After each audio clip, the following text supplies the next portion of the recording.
What's up, everybody? It's your boy Tony Ortiz here, back again with another This Week in Brave Exvius coming at you on February 22nd, 2023.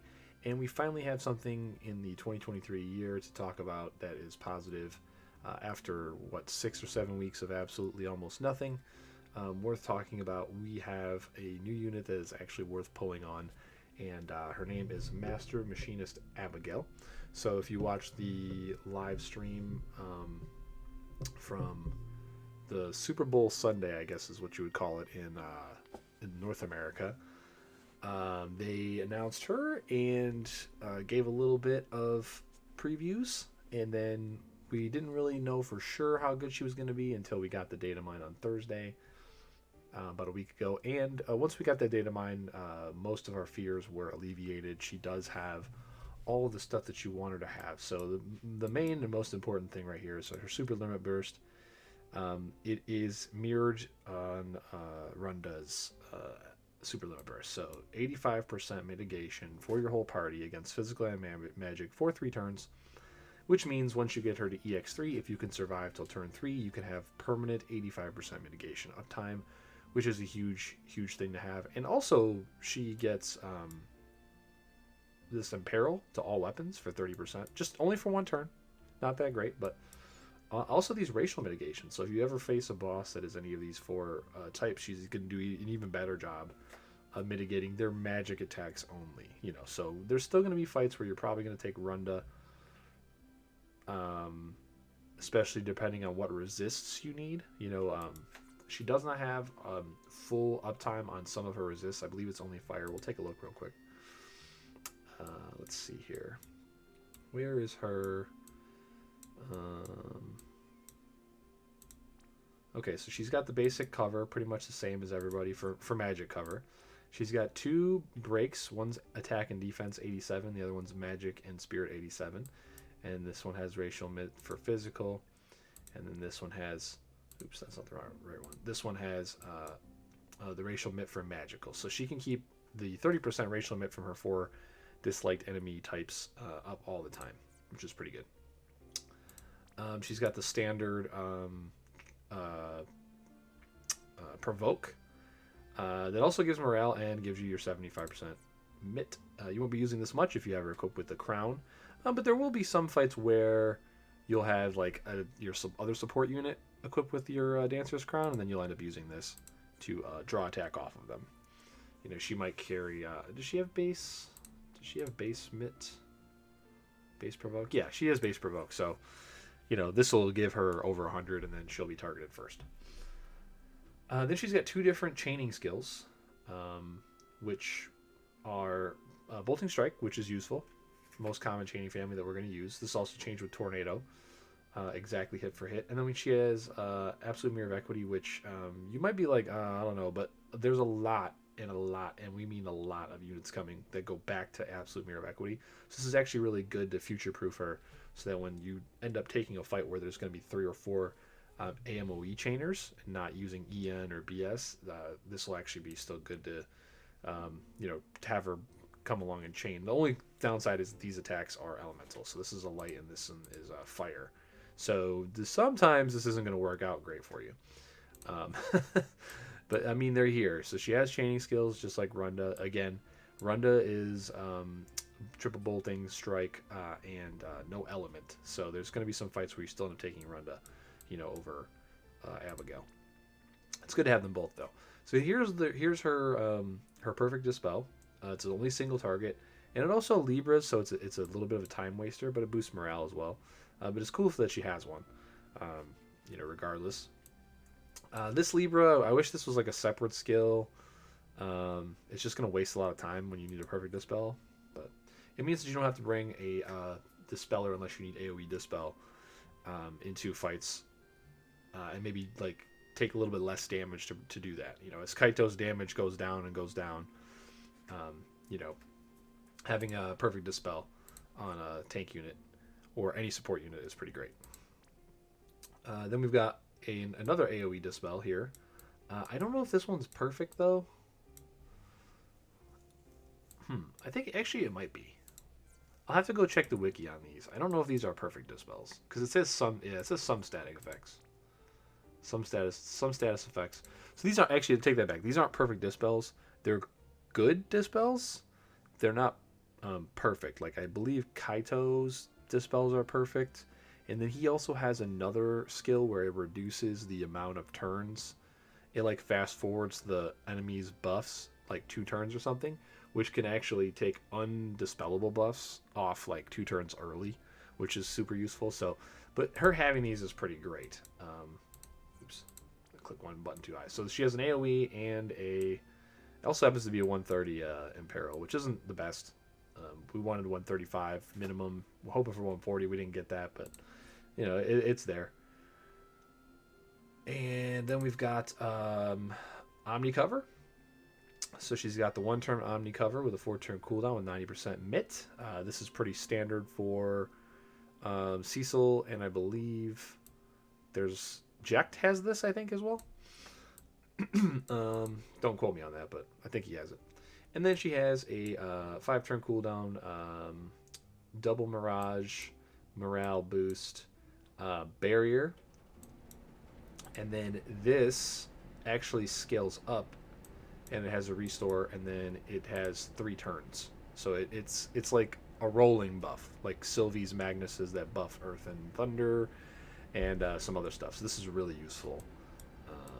And it's not a Magnus, so that's pretty great. And then here we've got a massive maximum stat buff, reduction resistance for 5 turns, null stop and charm for 5 turns, which is pretty cool. So now you don't have to fall back on weird units to have null stop if you need, or what's the Esper that gives it? There's an Esper that gives a null stop buff. You can just bring her instead. And she also has the ability to use this to absorb fire damage for 1 turn. So if there comes a time there's a buff that's going to do some fire damage to you, and it's going to imperil you undispellable for like 800% or whatever, if she's covering and has this up, she's going to take that hit and laugh because it's going to just heal her instead. If we have this on some units, there's some dark absorb, there's some water absorb, there might be some more, but that's pretty great as well. And then we've got a weak light Imperial with some light buffs here. The only problem is, you notice here, this is a 6-turn cooldown and only up for 5 turns, so she doesn't have 100% fire uptime. Where, let me find the fire, that boosts fire resistance.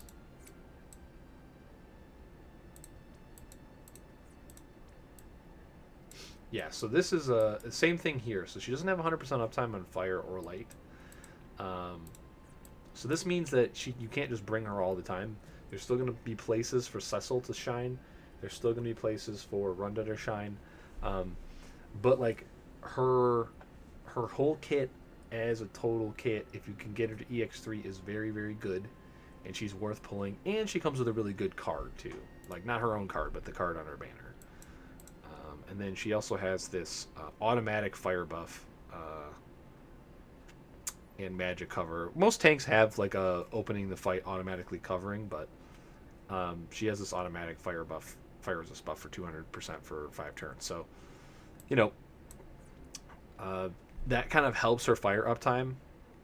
So basically, like, you're gonna have 10 turns of fire resist before you're down a turn, and this is if you don't bring Sylvie or whatever, or somebody else that can do it in addition. And most fights you're going to be able to end in 10 turns, which means she effectively has 100% fire resist uptime, which is pretty good. There's going to be some trials where maybe you got to go to turn 12. There might be a couple clashes, maybe the next one coming, since it's the 3rd, it'll be the hardest of the season.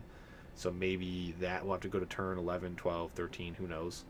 But yeah, having 10 turns of fire resist up is good. Only having 5 turns of light resist up is not that great. But Cecil can help you in that department. So if you have Cecil, you're not hurting there. And then she's got built-in encounter reduction. So like if you have an exploration team, or you have a bunch of exploration stuff still to do, you definitely want to bring her and stack her with all the Moogle materia and the charm bangles and all that. And she also fills everybody's LB by 1 pip out of 6 at the beginning of the battle, and auto breaks for 80s. So really interesting, really interesting kit. What's her?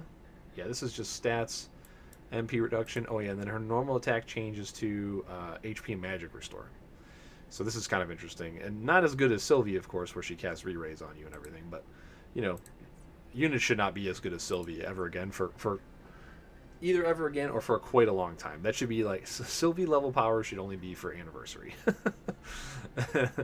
And yeah, but she's really great. I have her in my frag dungeon already. My pull luck was not very good. I only got 2 extra copies, and so that meant I had to go to pity both times. So I blew about 45,000 extra lapis I did not want to spend.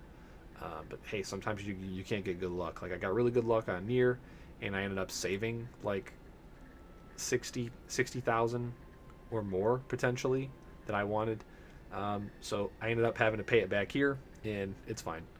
I don't anticipate there being anything else we need to pull for a while. I know Deosis is going to change the way we do a lot of things. But again, like, if we don't get dark damage Clash of Wills, he's only going to change dark damage DVs, and I don't really care about DVs right now because I have both of the weapons that I want.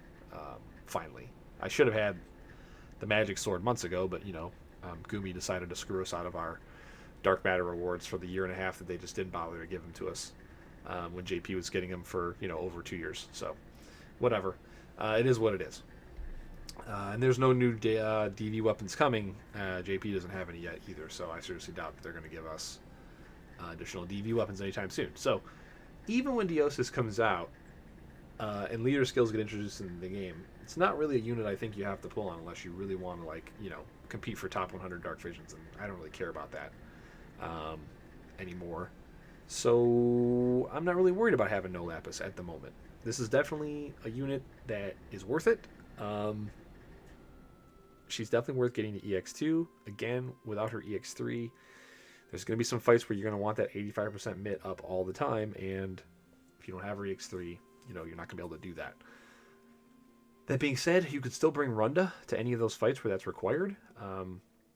You're just going to lose some utility, more than likely. Like if the boss is immune to fire and light, Runda's not going to be much different there. You won't get the rolling barrier skill, which is really good as well. Gives you a lot more survivability. And he might get wrecked by magic damage a little bit more, but if you have a really good vision card, you should be fine. And if you have good gear, you should be okay. But this is definitely the kind of unit you want, because later in the game, when we get fights that really start to wrap around her skill set, she's going to save you a whole slot in your party. When you're able to bring her, and you don't need to bring Runda, or you don't need to bring maybe even Sylvie to certain fights where because maybe you only need fire resist or light resist, and only for so many turns, she's going to cover you on that. She's going to have some downtime turns where she can cast other stuff. You might be able to give her like original arrival or whatever. It's like the resist buff. It's like 80% or something to all resist. She might be able to cast resist buffs off of Espers, and because those are green magic, she does have triple cast that includes she has access to green magic, so I believe her triple cast will let you do that, so you'll be able to Shelga and bar water or bar wood or whatever. So she's gonna have these downtime turns where she doesn't have to do anything except for either guard or she can auto attack to heal you, but you can use her to cast green magic resists. So you might even be able to drop Sylvie from your party, depending on whatever fight. I mean, there's not many fights where you're not going to want Sylvie and her ridiculous, buffs and all that. But it is plausible now that there are some fights where you can drop her, have just Abigail, and then 5, like a break, like a really good breaker, like a 90 breaker, and then 4 DPS or whatever. So she's definitely worth it. Her banner has a very good card on it. So if you do the 28k step up, we'll pull up her card real quick here. So this card is got Sacred Shield Charlotte on it, and it is very similar to Jack's card, except it's giving you Spirit instead of defense. But other than that, it's pretty much the same. There's a couple differences. This gives you resist. Does Jack's card give you more HP? I'm trying to remember. Yeah, so Jack's card gives you way more HP, but it doesn't give you resist. I believe that's the main difference. Yeah, you get Escape Death, you get the HP and defense. Oh, and you get limit LB damage instead of... Okay, yeah.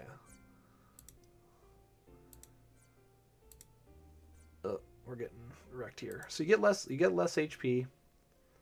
You don't get extra percent HP, but you get this 200% spirit, which for a lot of other magical tanks is very useful.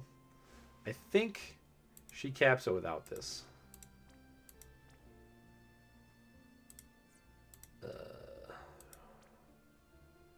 One-handed. We'll just equip anything here. Yeah. So Abigail caps spirit, single use weapon. So double hand or one hand with a shield, without this card. So she doesn't actually really need this card all that much. In fact, there's going to be a lot of times where, especially if you're in any morale-based fight, you're going to be wanting equipping Sylvie's card over this. But this is a great card to have for other stuff. So if you are going to take, any other tank into something that's like not morale related, you might want to have this. You especially want this if you don't have Jack's card or you didn't get the special card on Lilith's step-up banner. So one of those three cards is really what you want for whatever tank you're going to take. So whatever content you're going to take your tank to. So yeah, finally we got a good unit. I'm glad that they didn't underpower her, because they easily could have. And I have one more waiting, so once coins become available, so I have this amount plus 50. Coins should become available in about a week, and you should be able to buy at least 50. Frags will become available with VIP coins, so I should be able to buy 50. So I should already be in good shape, but I'm leaving her in the Shard Dungeon because every roll I get is VIP coins I can save for something else. And since I'm not really spending any money on the game at all, VIP coins are not like rolling in for me. So what I did was I went ahead and I spent the Lavis to make sure I got I did the second lap. I got everything set up so that she'll be EX3 ASAP. And like I said, even with my one more unit waiting, that puts us at 169. Nice. 31 fragments is like a maximum of like 20 days if average doesn't wreck you. So by the time the next Clash of Wills comes, I'll have an EX3 Abby for sure. And then what I'll probably do is if I hit an even number from somewhere between 180 to 190, I'll just go ahead and, or 195 or whatever, I'll just go ahead and buy the coins, the frags with the coins to finish her, and then I'll just I'll rotate a different unit in. But I'm still going with Cecil. This is my fragment party here. I'm still going with these. I want to get my Ayaka, get her second card, all kinds of stuff like that. But yeah, let's keep going on to the rest of the news. So yeah, there's that. We didn't really get any content outside of the Clash. I've already rank 1'd it. It's very easy for a second fight out of 3. It's very easy if you have Abigail. If you don't have Abigail, it's a little bit tricky. But as long as you have Abigail at EX1, which you should easily get from just pulling, you'll be just fine. So what you'll do is you'll pull all 6 steps, 28k. You'll get the card. If you get a copy on your way, you can just stop there. You'll get 6 coins for the redemption shop. You'll go in. You'll spend 5 coins for 50 fragments. Boom, you've got EX1. That's all you really need. Now, the easiest strategies are with EX2 or higher, but there's plenty of strategies out there on YouTube. You can check them out, how to clear with her. There's a couple that don't use her. It is much more tricky to do it without her, but it can be done. Without her or Cecil, though, kind of rough. Let's see, what else do we have here? We've got, oh yeah, they brought back more of these reruns. I have no idea why. But not only did they bring back these stupid fights that we've already all done, but they set up the achievements to where you have to do the first stage and the last stage to get the rewards. And once again, you're only getting 100 lapis for doing each of these all over again. So you're getting 100 lapis for 40 energy and a bunch of time because these last fights aren't exactly easy. I'll probably do a couple maybe while I'm bored laying on the couch. But if I have to like go and look up any of the strats for any of these, like this one you have to do both, which is so dumb. This is 60, you know, same thing here. So you're only getting 100 for 40, and then you have 60, 60. It's just, I hate these. These are stupid. I'm just skipping it. 500 lapis to me doesn't matter. I don't care. It's terrible content. It's to not, you know, if you're gonna put that stuff back in, you should let us get these rewards again, right? Like if you're gonna put this back in and make me do this stage and the last stage for 100 lapis, I should be getting all the 4 stars worth of rewards. I should be getting all these things again. These should be uncompleted and let me recomplete them all. At least then, like, we would get something reasonable for, you know, our energy. And it's different because we have ore farming now. When I have to blow 400 energy a day on ore, I don't have energy left over for something this stupid. You know, if it's an actual event where I'm working towards like some good stuff, then I'll use potions. But asking me to use potions for energy for this shit is just terrible. I don't know why. I mean, I know why Gumi is doing this is because it's the easiest thing that they can do. But you know, I would recommend not participating. The only way you can send the message that that content is junk and you don't want it, you want something different, is to not engage with it. Oh yeah, I forgot to mention in last week's show that Malphase won the popularity poll. So if you go back to when the popularity poll started, I said I was going to vote for Malphase. Malphase was my favorite character out of the characters that they presented that didn't already have like 2 NVs.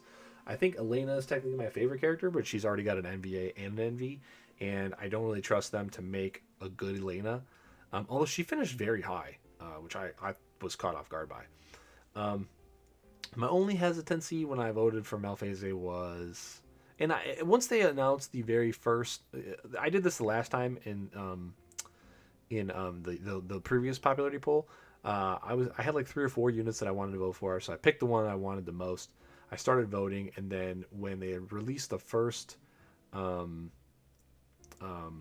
like stat update of how many votes were wherever, when I saw Chizuru in the lead, I switched to Chizuru because Chizuru was one of the 3 or 4 units I wanted. I wanted like her or Mercedes. I wanted like a 4-star unit that didn't get ever get like a 7-star upgrade or like an MV rerun. That's who I wanted to get something. So I switched to her to make sure to help make sure that one of those type of units won, right? So Malph was already on top, so I'm like, all right, cool, just gonna keep voting. And my only fear is that when they do make her, they make her an actual hybrid damage dealer like she used to be. Even with Elena's intrinsic and her upgrades and everything, Starlight Elena, you know, she only has like a use in like 1 or 2 places. Hybrid damage dealers just don't work. The game is not set up properly to make them work. The teams that do the balancing don't understand how much damage you lose when you do both types of damage. You know, you'd have to do both types of damage at like 95% efficiency to make it worth having a hybrid damage dealer. Because if you lose 20 to 30% damage because, you know, they're doing 75% of damage that, say, like a really good magic or physical damage dealer was, but they're doing both kinds of damage, you know, in theory, if a boss is weak to both physical and magic, or like has no resistance to either one, they would be doing 50% more damage than your average damage dealer, right? The problem is that no boss in the game exists like that. So anything that's actually going to ask you to do good content is going to be like basically completely immune by having like 800 million defense or whatever, or spirit to one or the other. So bringing a hybrid damage dealer that does 75% of you know, like say a good attacker or a good mage, it's just going to nerf their damage by that amount. So if it was 95, but then they were good enough to where you could bring them to either set of content and not lose that much, and it would be a flexible unit to own, that would be okay. However, I think the easiest solution is simple. Just make it a true Brave Shift unit and make one side attack and one side magic. They've done this with a bunch of units already. Roberta comes right to mind. Even some of the units like Laswell, I think he's a mage and one form an attacker, or is it? Yeah, I think it's like that. Isn't Madame Adele's special NV? Isn't that one like? I think that one's a mage in the base form, and so that's all they really would have to do, and then they just have to make a good unit from there. I just hope that they don't make a good unit, but then like literally kill it by making her deal hybrid damage, and then like her damage is at like 80% on both sides, and then like nobody will use her because that's just like we've just covered. It's just useless. But yeah, I forgot to mention that, so I figured I'd mention it now. I think that there's probably no way they can screw up her sprite, at least, because her old sprite and like LB and all of her animations are really cool. There's probably no way they're going to screw that up. So she's at least going to look great. I don't know how. I just don't trust them to make a good unit. Who knows? We'll see. Okay, and that's all the notes I even had for today. That's it. So there you go. Is there anything else we missed? Let me just go ahead and pop this open here. No, I think we're good on this front. Yeah, there's nothing else in the summons. There's nothing else in the fights. Clash, we could go into a clash in depth, but I mean, this one doesn't really have any kind of like crazy interesting mechanics. It has a bunch of damage on certain turns, and that's why you need a really good tank to be able to tank those hits. That's about it. If you have a tank that is not tanking enough, your tank will die, and then you'll have to get them back up, and that's gonna be rough, for you to be able to do like rank 1 anyway. But yeah, I think that's it. I think we covered everything. Raid's still running. Make sure to dump all your orbs. Oh, one last thing. There is no maintenance tonight. It is tomorrow night. So maybe the 2 or 3 programmers that they actually have that work on staff, like the quarter of the amount that should be working on it. They probably all took vacation or something, so there's they're pushing back maintenance one day. So yeah, tomorrow a bunch of new stuff will not be happening, and a lot of the people that I watch on day 1 will not be streaming. So what we're going to probably do is, if you want to come hang out with us on Twitch, we're probably going to be streaming tomorrow after I get back from the game. But the thing is, I don't know when that is. If we win tomorrow, I'm probably going to hang out at the venue for like a bunch of, probably until they close, to be honest. If we lose, I'll probably come home right away. So me being on tomorrow and what time really depends on how well United plays tomorrow. So we'll see. But either way, I'm still probably going to be here on Friday, and then we're resuming our Mass Effect playthrough. We are the new patch for Darktide drops, so there's reason to play that again.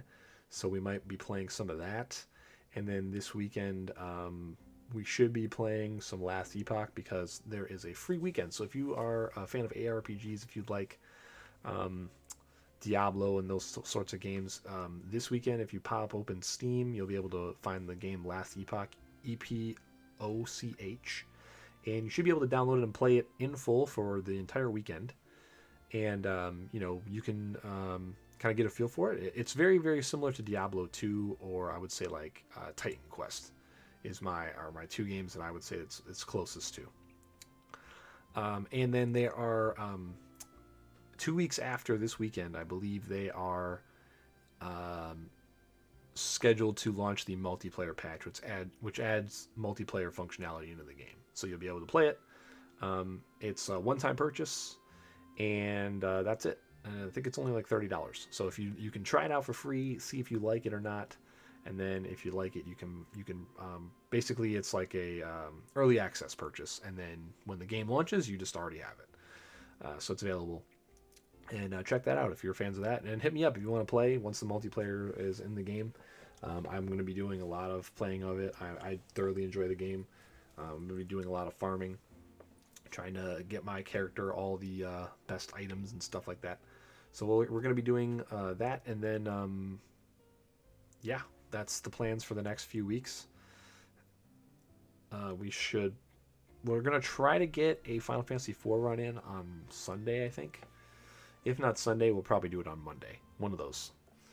So if you've been missing that, we're gonna get onto that as well. But yes, if you're watching this on YouTube, head on down in the description box. Go ahead and follow that link over to the live stream. Follow us over there. That will give you not only all of my live stuff, but it will provide you with all of my info in the panels down below on the stream. So if you want info on where to follow me and the schedule and what's happening, what games I'm into, what I'm playing on, all that stuff is down below. So once again, thanks everybody for coming out this week and chilling. Yeah, if you want to join us live, please do so. We're gonna be live while you're watching this, most likely. I'm gonna go ahead and get this uploaded, and then we're gonna come right back up, and we're gonna continue playing games on Wednesday. And we'll probably do some Brave Exvius stuff next week. There's some stuff I want to finish up, so like 12 types and stuff. I haven't finished all of them, so we're probably gonna try to finish some 12 types next week. So definitely check us out for that. All right, people. Hope you had a good week. Remember that you got an extra whole day before maintenance pops off, and make sure you keep using those raid orbs, and definitely let me know how your pulls for Abigail went. If you got lucky, if you didn't, if you had to go all the way like I did, let me know what's going on, and then let me know what you think is going to happen in the future. According to JP, Deosis came out, I think, the week after the stuff that we're getting on Friday. So the units we're getting on Friday were the units right before Deosis. So do you think that we are going to get Deosis in 2 weeks, or do you think that we're going to have to wait longer? Let me know. Hit me up and give me your thoughts. All right, guys. Well, we will see you on the next one. Take care.